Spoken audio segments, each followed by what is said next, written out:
Welcome to the IBS Nutrition Podcast, your go-to source for navigating the complex diagnosis of irritable bowel syndrome. Here, we dive deep into IBS and discover the power of diet and lifestyle to find freedom from your IBS symptoms. I'm your host, Jessie Wong, FODMAP dietitian and a gut expert. For years, I suffered from debilitating gut symptoms that kept me out of work, feeling constant discomfort in my body and anxious around food. Today, I'm in control of my IBS, able to eat the food I love again, travel whenever I want, and spend quality time with loved ones. It is my mission to help you do the same and transform the way you live with IBS. Let's get started. Hi, everyone. Welcome to another episode of IBS Nutrition Podcast. Today, I have a very special guest here with me, and this is Lindsey. Lindsey was one of our past clients, and she is so lovely to come on here to share her story, how she was able to stop her diarrhea to find IBS freedom. Lindsey, welcome. Thank you so much for joining us. Thank you. I'm really happy to be here. Yeah, your story was very relatable to me because I had young kids too. Well, my kids are still young, but when you joined the program, I remember a lot of the things you were talking about afraid of dropping kids off at daycare or going to the grocery store because of your IBS symptoms. And I think too, in your group, there were a few other moms who were in the same situation. And you guys had a really supportive group. And I'm just so thankful that you are here to share your story and how you overcome IBS. And as we always talk about IBS, everybody have different triggers. And Lindsey actually does not really have a food trigger. And we identified her triggers through working together. So Lindsey, if you don't mind, can you introduce yourself a little bit? Who are you? What was your life like before IBS? Hi. Yeah. So before life with IBS would have meant that it would have been before, like in my early 20s, and my late teens, of course. You're just kind of in that phase of like doing whatever, partying, drinking, not really eating the greatest, and everything just being fine at that time and not really thinking about much. As I got a little bit older, I actually took a class in college for nutrition. And I fell in love with it. I aced the class and I was like, wow, this is something that I want to pursue. And I did a complete lifestyle change. I started taking classes for a nutrition degree. I started working on farms. I was active, healthy. I was getting ready to shift over to learning more about sustainable agriculture after my nutrition degree. At 24, I found out I was pregnant, which shifted my plans for the future. But I was okay with that. I mean, I was in a safe and secure relationship with my high school sweetheart. So we just jumped into parenthood. Motherhood, however, unfortunately didn't start well for me. I had like an emergency C-section. I struggled with postpartum depression, postpartum anxiety, and I never assessed or took care of that. I just kind of dealt with it. After my son turned a year old, I was extremely stressed out, anxious, and a bit malnourished. I had some low vitamin levels at the time, and that's when my symptoms started. I ended up having two separate chronic illnesses show up around the same time. One of them ended up being IBS. Okay. Well, thank you for sharing that. Yeah. Well, now let's talk about your IBS symptoms because, everybody have different symptoms. What particular IBS symptoms were you dealing with? So it was at the very beginning of my IBS journey. I was experiencing urgent trips to the bathroom. It seemed like I could eat a certain type of food one day, but not really the next day. When I would have an upset stomach, I would just eat like bland soup and wait a day or two until it got better. But then a few days would go by and it would just happen again. And it was just an unusual cycle that ended up unfortunately turning into unhealthy eating habits due to me just becoming so afraid of food. And this is coming from me who loves food, loves, trying all the ingredients, all the vegetables and fruits and grains and everything like that. So coming from that to not knowing what was happening with my gut, the anxiety took over. I mean, it never even got taken care of and never got, managed in the first place. So the anxiety just got worse. And my brain started to think of just the what if scenarios. What if it's this? What if it's that? And then I started suffering from severe anxiety every time I had to eat. It was like eating a food, wondering whether it was going to mess up my stomach. The negative feedback loop would then trigger an upset stomach, but I had no idea at the time that it was anxiety that was making it so severe. That was just one piece that I couldn't figure out at the time. This was prior to working with you. I was just unsure as to what was happening. I had gone to my doctor. She wasn't really helpful at the time. I was just searching random things on the internet. Internet tells me take probiotics every single day. So I start taking probiotics every day and hoping for the best. That doesn't help. I didn't realize I was actually making my symptoms worse. So that went on for quite a while. And the next thing I did was I cut dairy out. That I did on my own without the recommendation from anyone. My mom's lactose intolerant, so I was like, well, maybe I've, suddenly become lactose intolerant too. This did actually seem to help for a while, and it did help reduce my symptoms, but they didn't go away completely. I didn't do much for a while at that point because I'm like, well, probably lactose intolerant then. And then I ended up getting pregnant with my second child. And during that time, the urgent trips to the bathroom actually went away. With anyone who gets pregnant or knows, what happens, you actually become constipated. So I was like, well, at least I'm constipated instead. So I dealt with that for the, second and the third trimester. It didn't bug me though. It felt like a relief.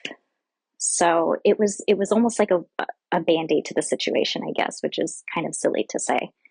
But after I gave birth to my second child, I rode the hormonal wave for a few months.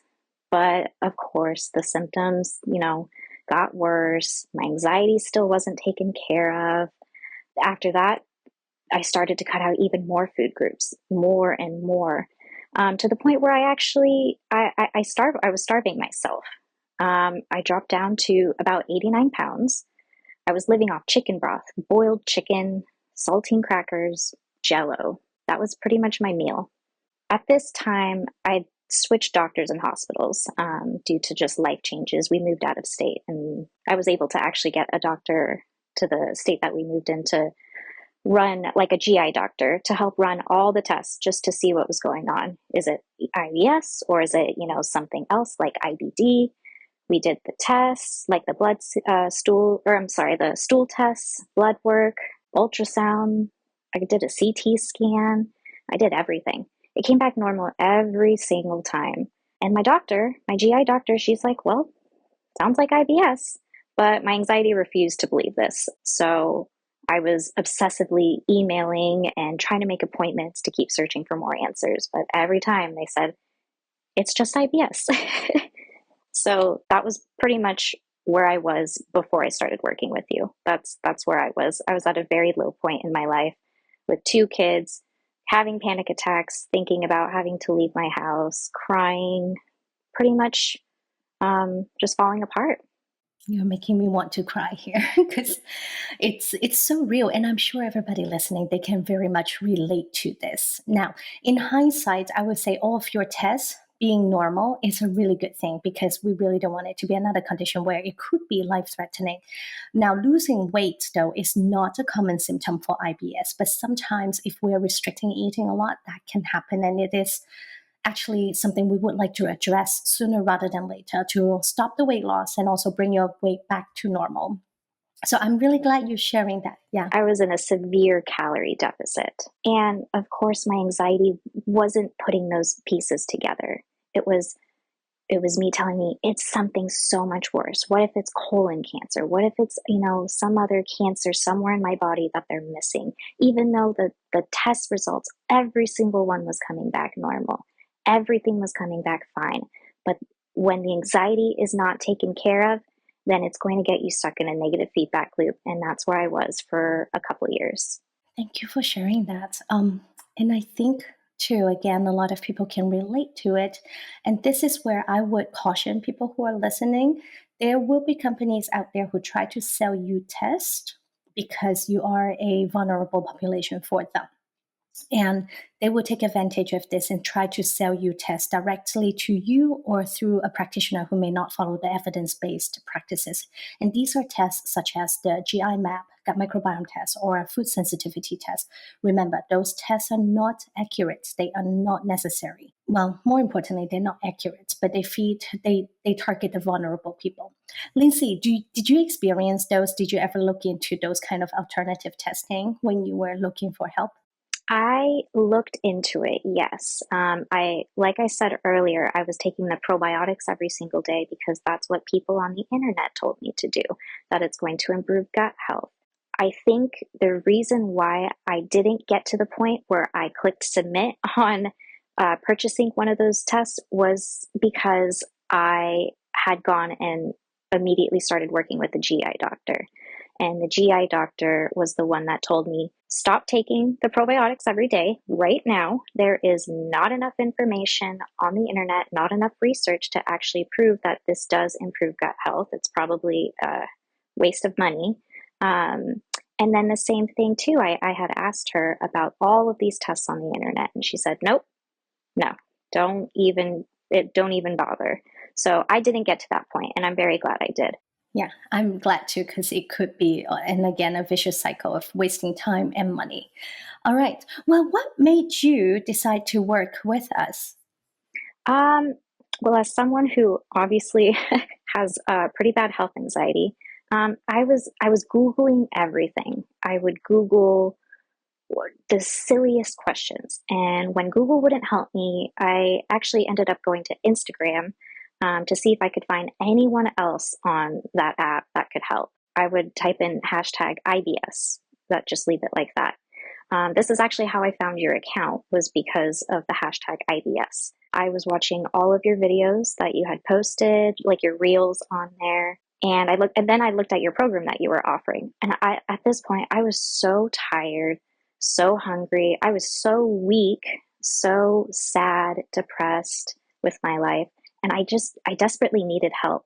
And the videos on your Instagram page were really informative, and I felt like I could trust you in helping me figure out my triggers rather than trying to sell me supplements or ridiculous tests out there. I mean, I saw that you were a registered dietitian. That's what I was going to school for. I feel like I could already trust you, and I hadn't even met you at the time. It was just all through Instagram. Well, thank you for trusting us. And I'm really glad, you joined our program and we were able to help you. So, okay. Well, let's share a little bit about our process working together. What did we do together? What actually in our program probably helped you? If you can't, kind of step by step, kind of share it with our audience. Yeah, so you had a lot of videos on there. So before we Mhm. started working together, I went and watched all of the videos that you had in your program. I took a ton of notes. I wrote down a column. I had like a binder paper, and I wrote down on the column food triggers on one side and lifestyle triggers. I had no idea that there was ever a column for lifestyle triggers. When people think of IBS, they immediately go straight to it being a food trigger, not taking into account that there are actually a ton of lifestyle triggers out there. I was just so focused on my gut being triggered by only food, just ingredients. But I also didn't understand too that IBS is a gut brain miscommunication. It doesn't have anything to do with, inflamed intestines, which is what you hear all the time, or leaky gut, or all these, wonky things. So once the program started, you were helping me navigate through the low FODMAP diet. I only knew a little bit about it. I was trying to do it on my own. It was really difficult to do. So working with a registered dietitian that specializes in IBS and the Monash app was what helped successfully get me through the steps without having all of the pressure and the stress to do it on my own and figure out portion sizes and everything like that. And I just figured I could do it myself. Like I went to school for nutrition. Like how hard could it be? But it's actually really hard to do if you don't, study it or you don't specialize in it. So I'm really happy that I got the knowledge and support from you during that time. So we were going through the low FODMAP diet, and we were kind of realizing it might not actually be any food triggers. We did identify a potential food trigger that I cut out of my diet for a while. I would say it helped for about 3 weeks where I didn't have those urgent trips to the bathroom. Everything felt normal. And I was like, oh, it was that trigger. But then after 3 weeks, the symptoms came back again. So I left it out for a while, probably for a few months. And then one day I was just like, you know what? Screw it. I'm going to eat whatever I want. I'm going to do whatever. And when I felt that way, when I just let go of that pressure about food, nothing happened. Everything stayed normal. Mm-hmm. And that's when I was like, wow, I don't think it's food. Besides dairy, I actually am lactose intolerant. But everything else though, I was like, it's not the food. I don't think it's the FODMAP, the high FODMAP ingredients. Mm-hmm. It's really just my stress and anxiety about it, just lingering. I did forget to mention, I completely forgot to mention, when we first started working together, I started anxiety medication at the same time. This was because my GI doctor and my regular doctor, they were so supportive. They were really helping me, but they were at a point where they're like, we're not going to run any more tests. You're fine. It's very obvious your anxiety is taking over. You may want to consider medication. So that was me for about 1.5 years. I did take anxiety medication and it helped immensely. I recommend it to anyone who is on the fence about taking anxiety medication. Yes, this is a really important point because oftentimes people are very afraid of medications, but medications can be a very useful tool and they are well studied, right? If they are approved by FDA, they are very well studied. We know what they do, we know their side effects, and most of the time, we know how long a patient will need it for or what it will do. And sometimes it could be a lifelong medications you need to take. And even within IBS, there are quite a few antidepressants that we actually use. Not we, but doctors may prescribe for patients, and it's okay to take it and trial it if that's something that could help, because medications can work wonders for IBS patients. Now, let's go back a little bit to talk about the lifestyle triggers that we go through in the program. Do you still remember what they are? I do. I call it my IBS toolkit. And I just have multiple tools in my IBS toolkit that I follow and make sure everything is working well. So the biggest one for me was sleep deprivation, not getting a full night's rest. I had a 4-year-old at the time and a 10-month-old. Of course, I wasn't getting a full night's rest. I was still waking up multiple times throughout the night to nurse my youngest. It was interrupted sleep, and I was trying to catch up on it throughout the day. That was the first one I was able to take care of. And I was already in the process of starting to wean off the nighttime feedings anyway. So that was just a huge motivator for me to get the full night's rest.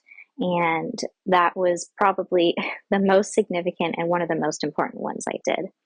A few of the other ones that I still follow today are chewing my food very, very slowly without interruptions. I don't sit and watch TV anymore while I'm eating. Otherwise, I'm just going to stare at the screen and scarf my food down and not even enjoy it or chew it well.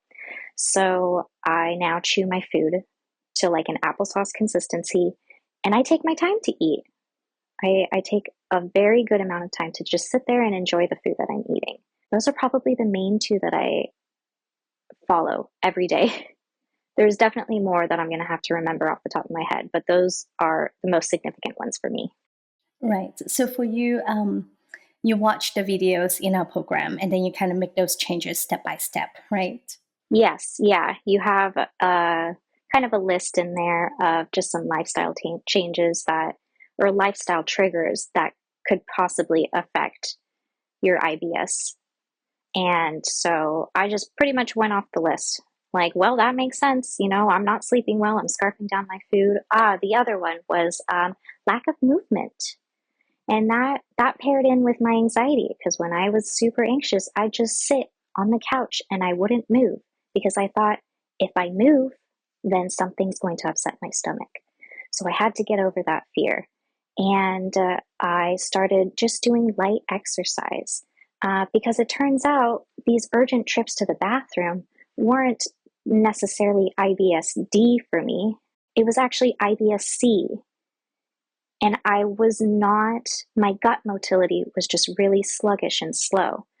So once I figured that out, it took a couple years, probably a total of 2 years to finally nail this down.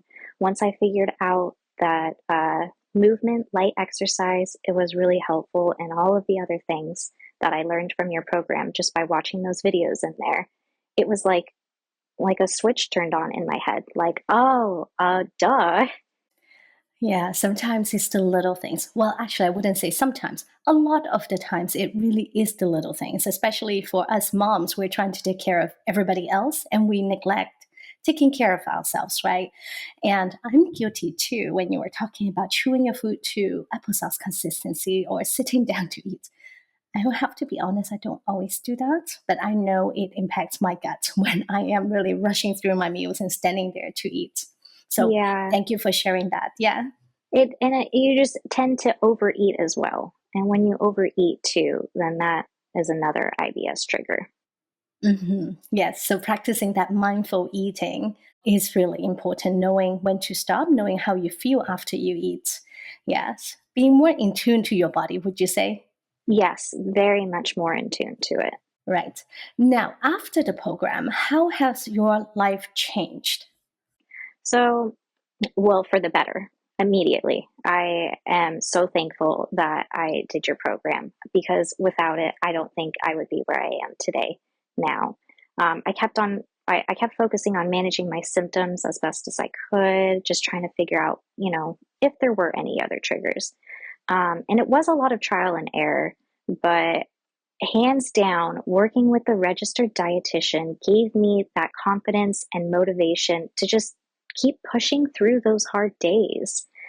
And once I kept doing that, I slowly started to have more good days or better days, I guess, than those, hard or bad days.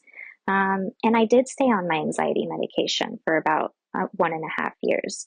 I slowly weaned off of it when I could tell that I was mentally in a better place. I went and worked with a therapist who helped me with some exposure therapy and some gut hypnotherapy. That is another thing that I still use pretty often. It helps to just kind of give you the time to be more mindful and in tune with your body. I'm pretty happy that I am living my life again. I mean, I'm not pretty happy, I'm extremely happy. I've reduced my symptoms by, I'd say, about, I don't know, 75 to 90% compared to where I was before. I mean, it was an everyday thing for me multiple times a day. And now it's, it still happens. Like there is no cure for IBS. It's always going to be there. Maybe something will happen in the future. Someone will come up with something, but that's not right now. So I have to understand that there is no cure for IBS. I am going to have bad days, and I do have them. I just have to give myself grace and take the time to relax, pull those tools out from my IBS toolkit, and it'll be okay. It'll be past. I've written an article for an IBS website, just sharing my story too. I mean, I'm really passionate about this. I'm currently a moderator for an IBS support group on Facebook as well, that has a lot of science-based information in there. So I'm just really happy to share my stories with others and hope that it gives you some hope for your journey, and just know that things will get better. It takes time. It's not going to be overnight. It won't. I mean, it built up over, I'd say, 2 or 3 years for me of just having horrible symptoms. Of course, it's going to take a while for me to get back on track, and for you too, for whoever's listening to this. But it does get better though. And one of the most life-changing things that I could have done for myself was to work with you and take your program. Thank you. And I really want to emphasize what you just said. there's no change overnight. We can't change this condition overnight. And I think there's a lot of products or programs out there that promises cure or change overnight. And I think people listening, you got to be very wary of those things, because oftentimes they are false promises. And what they do is try to sell you supplements. And I think for those of us in this space, and Lindsey obviously is very passionate about IBS, we see that all the time, and we really want to caution people not to fall victim for those fallacies, what we call. And Lindsey, thank you so much for sharing your story. Do you have any last words you want to share, maybe for anybody who is struggling right now? I think I pretty much summed it up. For anyone who's afraid to, this is a hilarious one, but for anyone who's afraid to talk about their bowel movements with someone, don't be. I loved the program with Jessie. We did work in that group setting where at first I was like, oh my goodness, am I really going to talk about like my bathroom habits with someone on the computer that I've never met? But it was such a great and supportive group to actually hear other people struggling with their symptoms.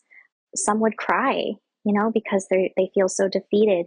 Some I could relate to because they're moms as well. They're afraid that they're not going to be able to enjoy their lives with their kids. And just to hear that you're not alone in this makes it feel the pressure's reduced in like feeling like you need to, immediately figure out your triggers. And like you said earlier, the internet, it sucks sometimes because you do see something where take this pill and your IBS is cured overnight, or, take this supplement or do this and it's magically gone.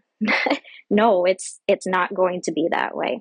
Just working with a group of people, understanding it will take some time. You're absolutely in no way at all alone in this. So many people in the entire world have IBS. It's a gut-brain communication disorder. And it kind of sucks to hear, when you hear from your GI doctor, oh, it's just IBS. At first, you're like, well, I kind of wish it was something else because then I would know exactly what it is. But in reality, it's great to hear it's just IBS. It's great to hear that you don't have some sort of other GI issue. It's just IBS. Your gut and your brain aren't really talking together that well. So there's going to be ways to help manage and reduce the frequency of your symptoms, and you'll get there. Mm-hmm. Right. And with IBS, diet and lifestyle can have a bigger impact on someone's managing sometimes than medications, and there is hope. There is hope, and it's also okay to take the medications too. Mm-hmm. I have been able to find enough of my triggers and symptoms and manage them without medication, aside from the anxiety medication. I did get prescribed another medication from my GI doctor that I tried. And the only way you're going to find out whether it works or not is to try it. You have to trial it. It may or may not upset your stomach, but don't be afraid if medication is what's going to help reduce your symptoms. My anxiety around it was, oh, what about the side effects? Well, my anxiety was causing more harm to my body than the side effects would ever do. So just don't get stuck in that negative feedback loop, because it just, you just go down and down into it, and sometimes it's hard to get out.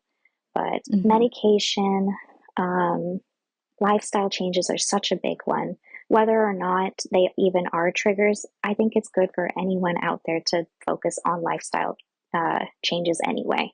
The simple ones, like drink adequate amounts of water, move your body every day, even if it's just walking. Walking is so important for everyone.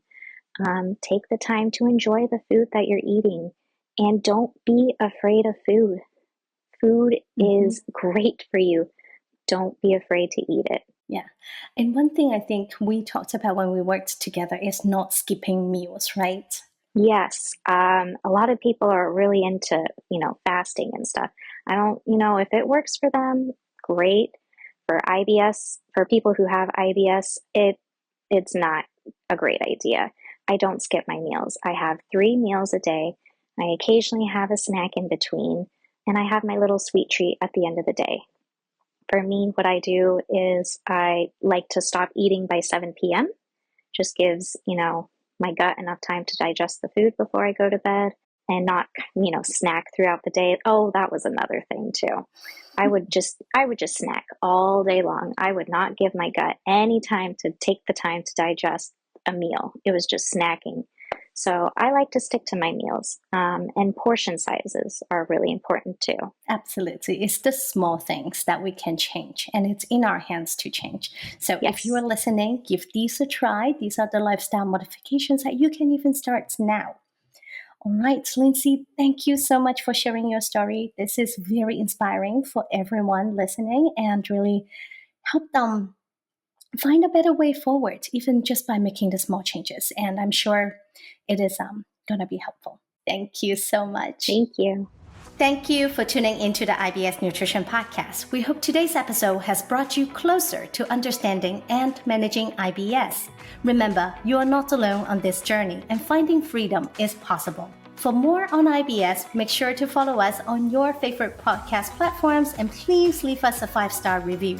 We would really appreciate that. You can access links mentioned in this episode in the show notes to learn more about your type of IBS and how to identify your own food or lifestyle triggers. Register for our free IBS Masterclass, 3 Steps to IBS Relief, for our proven holistic 3-steps approach to managing IBS once and for all. Head to ibsdietitian.com/masterclass to register. Until next time, take good care of your gut, and here's to your health and happiness.